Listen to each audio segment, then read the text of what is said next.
Hi hello friends, welcome to సుంత DSC channel. Friends, ఈరోజు వీడియోలో మనం సైకాలజీ ఈ టెట్ డిఎస్సిలో భాగంగా మనం సైకాలజీని చూద్దాం. సైకాలజీలోని ప్రీవియస్ క్వశ్చన్స్ మనకి ఎలా ఇచ్చారు అనే దాన్ని బట్టి ఈరోజు మనం చూద్దామండి. చూడండి, మనకి 2022లో జరిగిన క్వశ్చన్ పేపర్ని అయితే ఇప్పుడు మనం చూడబోతున్నాం. అయితే చూడండి, మనకి ఒక క్వశ్చన్ని ఎన్ని విధాలుగా అడిగారు, ఎన్నిసార్లు అడిగారు అన్నది మనకి ఈ యొక్క వీడియోలో తెలిసిపోతుందండి. ఇది మనకి చాలా యూజ్ఫుల్ అండి. ఎందుకంటే చూడండి, మనం కొన్నిసార్లు ఏది ఇంపార్టెంట్ ఏది కాదనేది మనం గుర్తించలేము. అలాంటి సందర్భంలో మనకి ఈ వీడియో అనేది హెల్ప్ చేస్తుంది. ఈ యొక్క క్వశ్చన్ పేపర్స్ అనేవి మనకి యూజ్ఫుల్ అవుతాయి. అయితే వీడియోలోకి వెళ్ళే ముందు ఎవరైతే నా ఛానల్ ఇంకా సబ్స్క్రైబ్ చేయలేదో నా ఛానల్ని సబ్స్క్రైబ్ చేసి నా వీడియోస్ని లైక్ చేసి షేర్ చేయండి ఫ్రెండ్స్. అయితే వీడియోలోకి వెళ్ళిపోదాం. చూడండి, మనకి టెట్ 2022 చూడండి, పేపర్ 1Aకి సంబంధించింది. ఇది ఎస్జిటి క్వశ్చన్ పేపర్ అండి. సెషన్ 1 ఇది 19వ తారీఖున జరిగింది. ఆగస్టు 19వ తారీఖున జరిగిన క్వశ్చన్ పేపర్ అండి ఇది. చూడండి, ఇందులో మనకి సిపిడి అంటే చైల్డ్ పెడగాగ్ డెవలప్మెంట్ అండి, సైకాలజీకి సంబంధించిన క్వశ్చన్ పేపరు. చూడండి, ఫస్ట్ క్వశ్చన్ చూద్దాం మనం. చూడండి, ప్రతి మానవ వికాస దశలలో వికాసపు మైలురాళ్లను నిర్దేశించిన వాడు. ఇక్కడ మనకి శాస్త్రవేత్తలకు సంబంధించి మనకి ఇంపార్టెంట్స్ ఎవరంటే స్కిన్నరు, హవిగ్హార్ట్స్, పియాజే, ఇంకా వాట్సన్, ఇంకా చాలామంది ఉన్నారండి. వాళ్ళకి సంబంధించి అసలు వాళ్ళు ఏం నిర్వచనాలు ఇచ్చారు, వాళ్ళు రాసిన పుస్తకాలు ఏంటి అనేవి మనం చదివి ఉండాలి. అలా చదివి ఉంటే మనకి చాలా ఈజీ. కాబట్టి శాస్త్రవేత్తలు రాసిన పుస్తకాలు, వాళ్ళ నిర్వచనాలు, రచనల నుండి మనకి ఒక బిట్ అయితే గ్యారంటీ అండి. చూడండి, మనకు ఫస్ట్ బిట్ అదే. ప్రతి మానవ వికాస దశలలో వికాసపు మైలురాళ్లను నిర్దేశించిన వాడు ఎవరు అని అడుగుతున్నారు. చూసినట్లయితే చూద్దాం. మనకి ఈ యొక్క ఫస్ట్ క్వశ్చన్కి చూడండి, ఆప్షన్స్ చూడండి. ఒకటేమో ఎలిజబెత్ హార్లాక్, రెండవది స్కిన్నర్, మూడవది హవిగ్హార్ట్స్, నాలుగవది పియాజే. మనకి ఈ యొక్క ప్రశ్నకు సమాధానం చూసినట్లయితే చూడండి, మనకి హవిగ్హార్ట్స్ అనే అతను ఈ యొక్క ప్రతి మానవ వికాస దశలలో వికాసపు మైలురాళ్లను నిర్దేశించారు అని మనకి ఈ యొక్క క్వశ్చన్కి ఆన్సర్ని బట్టి మనకు తెలుస్తుందండి. తర్వాత చూద్దాం, మనం రెండో ప్రశ్నను చూద్దాం. చూడండి, రెండో ప్రశ్న, తల్లిదండ్రుల అభిప్రాయం ప్రకారం జగడగుండ్లు వయస్సు. మనము పిల్లల యొక్క వికాస దశల్ని చూసినట్లయితే చూడండి, మనకి ఆ యొక్క దశల్లోని మనకి చూడండి, శైశవ దశ, ఉత్తర బాల్య దశ, పూర్వ బాల్య దశ, యవనారంభ దశ. ఈ యొక్క దశలు అనేవి మోస్ట్ ఇంపార్టెంట్ అండి. ఈ దశల నుండి క్వశ్చన్ అయితే లేకుండా మనకు క్వశ్చన్ పేపర్ రాదు.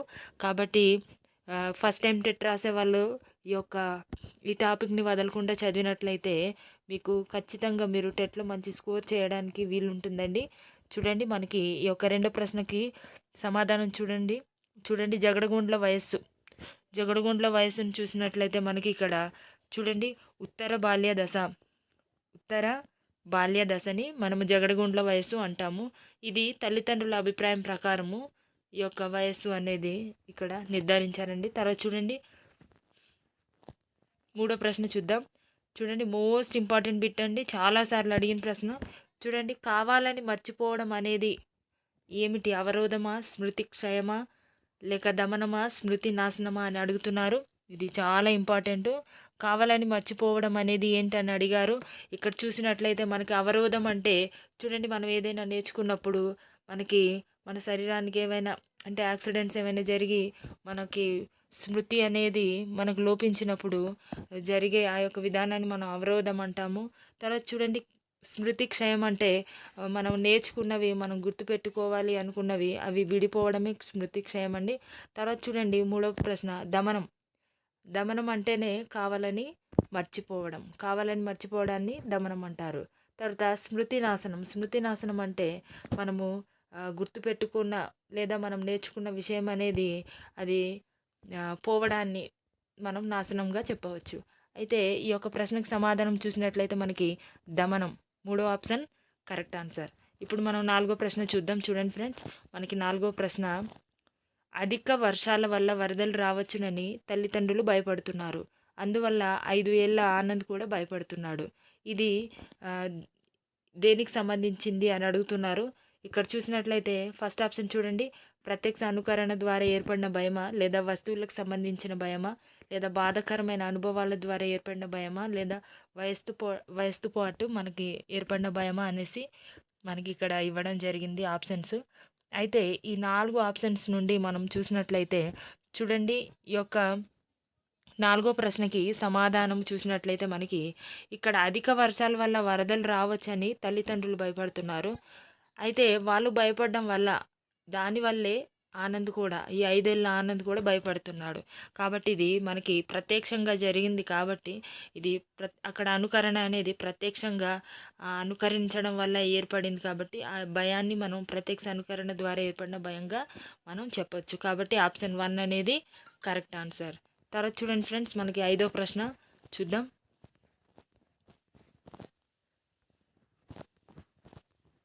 చూడండి 5వ ప్రశ్న, వ్యక్తి పూజ అనే మానసిక ప్రక్రియలో ఇమిడి ఉన్న అభ్యాసనం. మనకి ఇది అభ్యాసనం అనే పాఠం నుండి ఈ యొక్క ప్రశ్న అనేది ఇవ్వడం జరిగింది. చూడండి, మీరు చూసినట్లయితే విద్యా మనోవిజ్ఞాన శాస్త్రం మనకి 2010లో మనకి పబ్లిష్ చేశారండి. టెక్స్ట్ బుక్ విద్యా మనోవిజ్ఞాన శాస్త్రం అనేసి ఆ యొక్క టెక్స్ట్ బుక్ చూసినట్లయితే మనకి అభ్యాసనం అనే 3వ పాఠం నుండి మనకి ఈ యొక్క క్వశ్చన్ అయితే రావడం జరిగింది.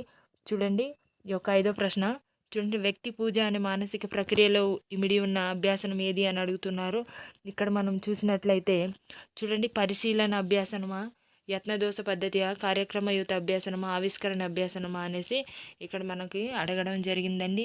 ఈ యొక్క 5వ ప్రశ్నకి సమాధానం చూసినట్లయితే పరిశీలన అభ్యాసనం, పరిశీలించి నేర్చుకోవడం కాబట్టి వ్యక్తి పూజ అనేది మానసిక ప్రక్రియలో ఇమిడి ఉన్న అభ్యాసనం అనేది పరిశీలన అభ్యాసనం.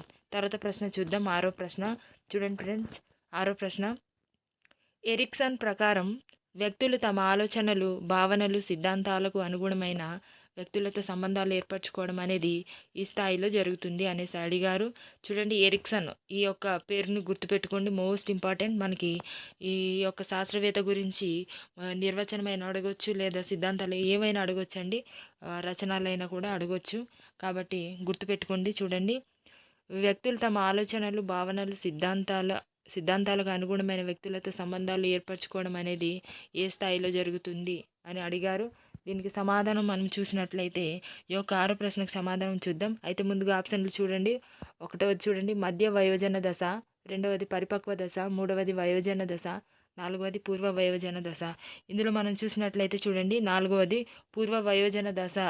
ఆ యొక్క స్థాయిలో వ్యక్తులు తమ ఆలోచనలు, భావనలు, సిద్ధాంతాలకు అనుగుణమైన వ్యక్తులతో సంబంధాలు ఏర్పరచుకోవడం అనేది జరుగుతుంది అనేసి మనకి ఎరిక్సన్ చెప్పారు.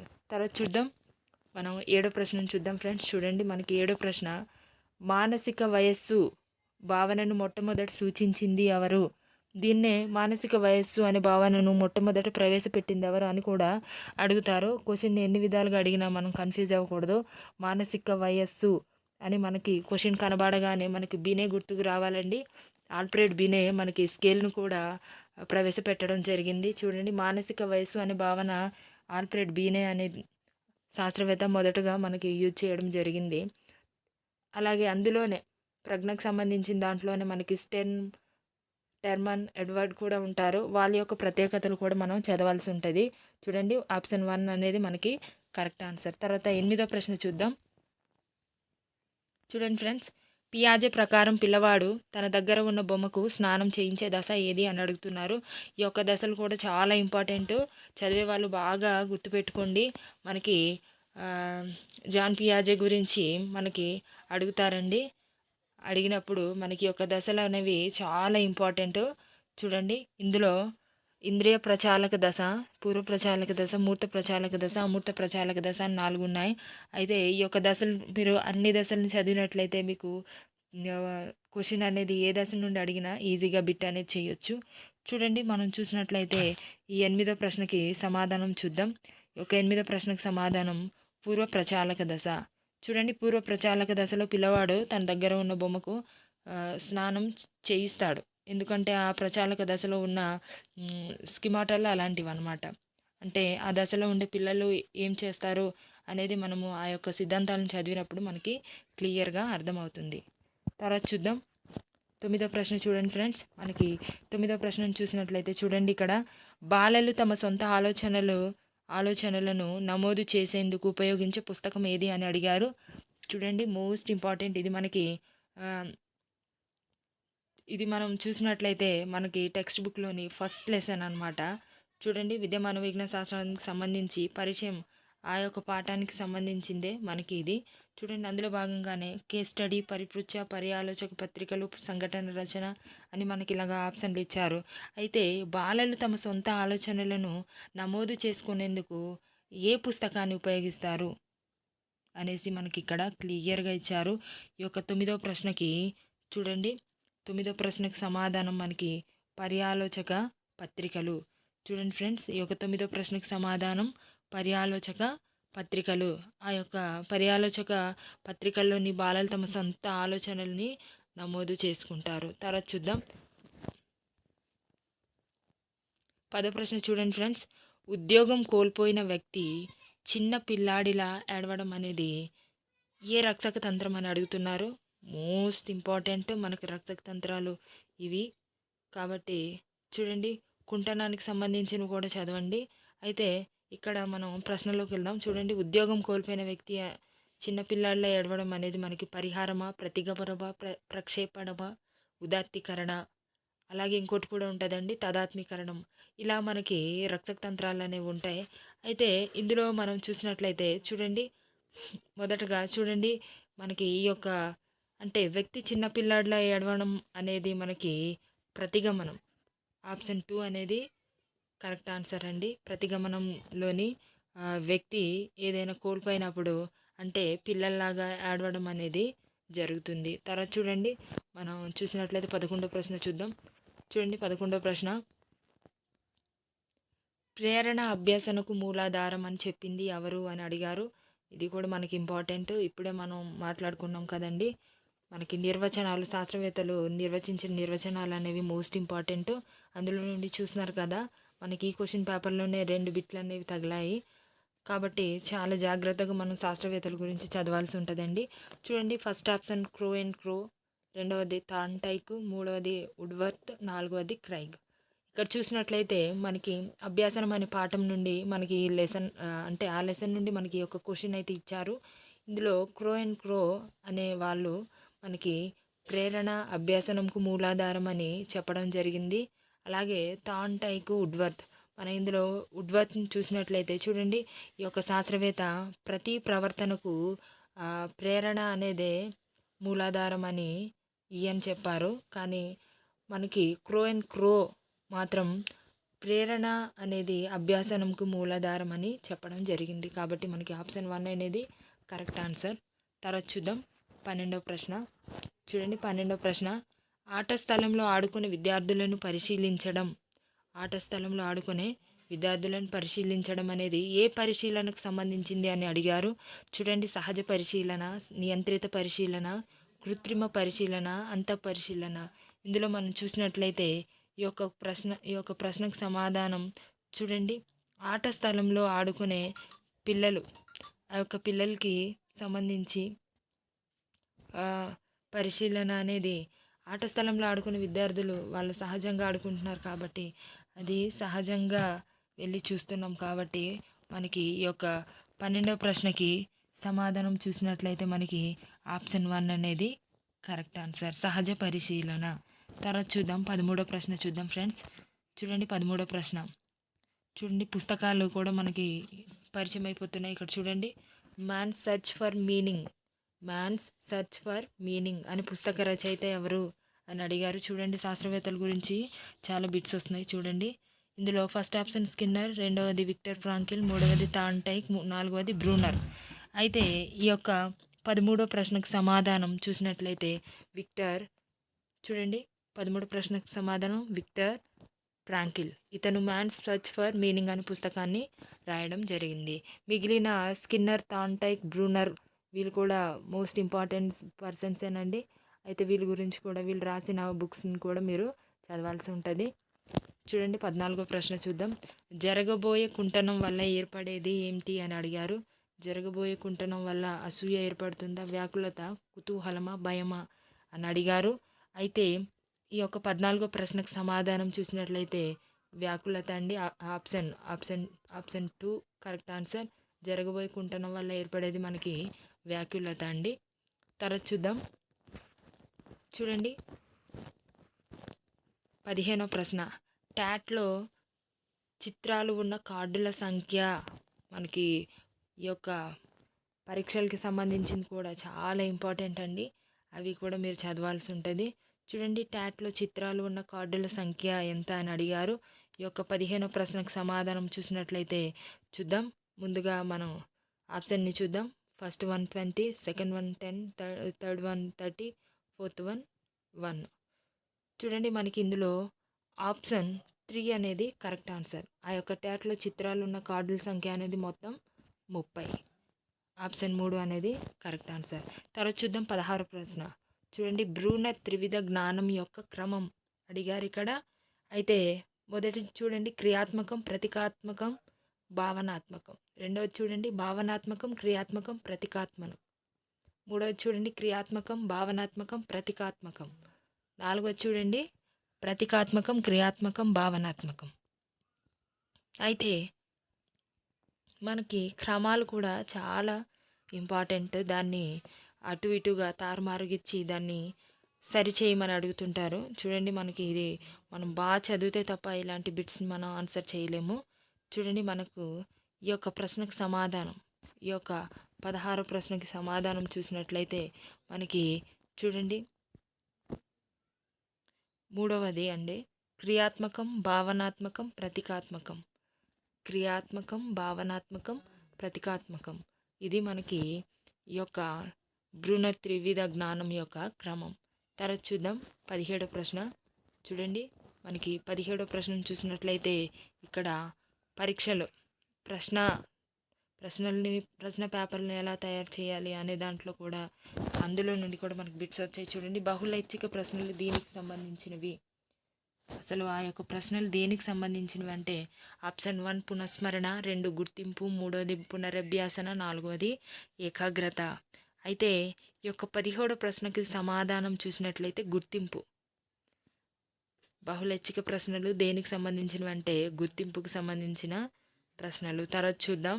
చూడండి 18వ బిట్ చూడండి ఏకాచర నియమాన్ని ప్రతిపాదించినది ఎవరు అని అడిగారు. ఫస్ట్ వన్ విల్హెల్మ్ ఉంట్, రెండవది ఎరిక్సన్, మూడవది జాన్ స్టూవర్ట్ మిల్, నాలుగవది గెసెల్. అయితే చూడండి ఫ్రెండ్స్ ఈ యొక్క 18వ ప్రశ్నకు సమాధానం చూసినట్లయితే మనకి మూడవది అండి జాన్ స్టూవర్ట్ మిల్ అనే అతను ఏకచర నియమాన్ని ప్రతిపాదించడం జరిగింది. తర్వాత చూద్దాం. చూడండి 19వ ప్రశ్నలో చూసినట్లయితే చూడండి అభ్యాసనంలో పీఠభూమి దశ ఏది అని అడిగారు మనకి. చూడండి వేగం ఎక్కువ, చాంచల్యం, శాశ్వతం, తాత్కాలికం అని అడిగారు. ఇందులో మనకి అభ్యాసనం అనే పాఠం నుండి మనకి చాలా క్వశ్చన్స్ అనేవి వస్తున్నాయి కాబట్టి ఆ యొక్క లెసన్ అనేది మోస్ట్ ఇంపార్టెంట్ అండి. చూడండి ఇందులో మనం చూసినట్లయితే ఈ యొక్క 19వ ప్రశ్నకు సమాధానం తాత్కాలికం అండి. ఆప్షన్ 4 అనేది రైట్ ఆన్సర్. చూడండి పీఠభూమి దశ అనేది అభ్యాసనంలో పీఠభూమి దశ అనేది తాత్కాలికం అనమాట. తర్వాత చూడండి 20వ ప్రశ్న చూడండి 20వ ప్రశ్న చూద్దాం. ప్రస్తుత స్థితిని పరిశోధన చేసే పద్ధతి ఏది అని అడిగారు. చారిత్రక పద్ధతియా, చూడండి చారిత్రక పద్ధతియా, సహసంబంధ పద్ధతియా, వర్ణనాత్మక పద్ధతియా, చర్యాత్మక పద్ధతి అని అడిగారు. మనకి ఈ యొక్క ప్రస్తుత స్థితిని పరిశోధన చేసే పద్ధతి మనకి వర్ణనాత్మక పద్ధతి అండి. Option 3 is correct answer. తర్వాత చూద్దాం 21వ ప్రశ్న. మనం డిజిటల్ లాకర్ ద్వారా గరిష్టంగా పొందగలిగే నిల్వ స్థలము ఎంత అని అడిగారు. ఈ యొక్క 21వ ప్రశ్నకి సమాధానం చూద్దాం. అయితే ఆప్షన్ 1 చూడండి ఫస్ట్ 1 జీబీయా, 100 జీబీయా, 10 జీబీయా, 20 జీబీయా అని అడిగారు. అయితే ఇందులో మనం చూసినట్లయితే డిజిటల్ లాకర్ ద్వారా గరిష్టంగా పొందగలిగే నిల్వ స్థలం అనేది మనకి 1 జీబీ అండి. Option 1 is correct answer. మనకి ఇక్కడ నుండి ఈ క్వశ్చన్ నుండి మనకి ఐసీటీ అనేది స్టార్ట్ అయింది. చూడండి 22వ ప్రశ్న చూద్దాం. షటిల్ కాక్ ఆడుతున్నప్పుడు బ్యాడ్మింటన్ నైపుణ్యాలు మనకి ఇబ్బంది కలిగిస్తే అది ఏ బదలాయింపు అని అడిగారు. అనుకూల బదలాయింప, ప్రతికూల బదలాయింప, శూన్య బదలాయింప, ద్విపార్శ్వ బదలాయింప అని అడిగారండి. ఈ యొక్క 22వ ప్రశ్నకు సమాధానం మనం చూసినట్లయితే షటిల్ కాక్ ఆడుతున్నప్పుడు బ్యాడ్మింటన్ నైపుణ్యాలు మనకి ఇబ్బంది కలిగిస్తే అది మనకి ఏంటంటే చూడండి ప్రతికూల బదలాయింపే. తర్వాత చూద్దాం. ప్రతికూలం అంటే వ్యతిరేకం అండి, గుర్తుపెట్టుకోండి. అనుకూలం అంటే మనకి అది సహకరిస్తున్నట్టు, కాబట్టి మనకి ప్లస్ అని చెప్పుకోవాలి. ప్రతికూల అంటే మైనస్, అసలు దానివల్ల ఏం యూజ్ లేదంటే అది మనకి జీరో. ద్విపార్శ అంటే మనము రెండింటిని కూడా అంటే అది మనకి రెండు విధాలుగా కూడా మనం యూజ్ చేసుకోవడం. తర్వాత చూడండి, పాఠంపై విద్యార్థులకు ఆసక్తి కలిగించడానికి ఉపాధ్యాయులు ఏం చేయాలి, అసలు ఏం చెప్పాలి అని అడిగారు.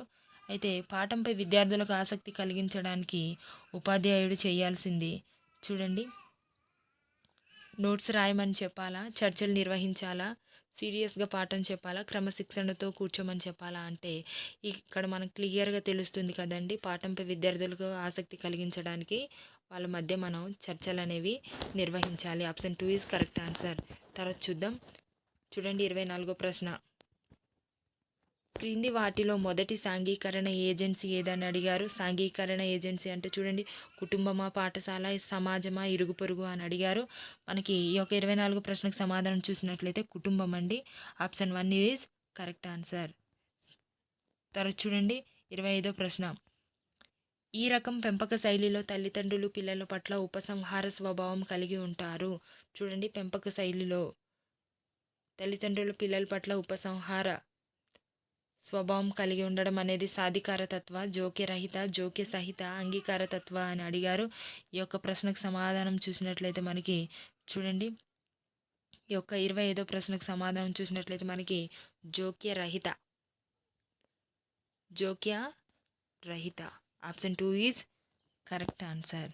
చూద్దాం 26వ ప్రశ్న చూద్దాం ఫ్రెండ్స్. చూడండి 26వ ప్రశ్న, టాబ్యులా రస అనగా ఏమిటి అని అడిగారు. కాగితమా, పలక, ఏమి రాయని పలక, మనసు అని అడిగారు.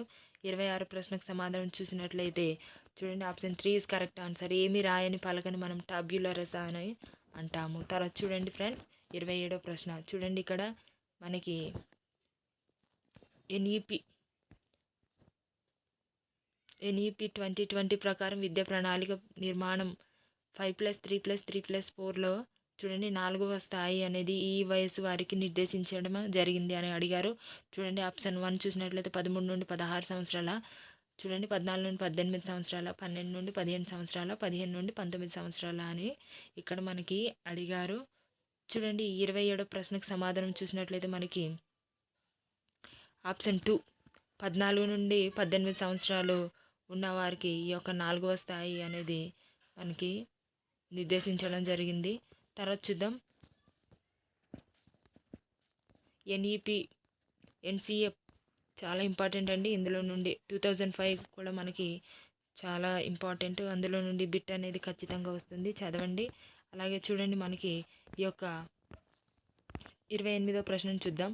చూడండి, అన్వేషణ పద్ధతి అంటే ఏమిటి అని అడిగారు. అన్వేషణ పద్ధతి అనేది ఉపాధ్యాయ కేంద్రీకృత బోధన, విద్యార్థి కేంద్రీకృత బోధన, లేక విషయ కేంద్రీకృత బోధన, లేదా పరస్పర చర్య బోధన అని అడిగారు.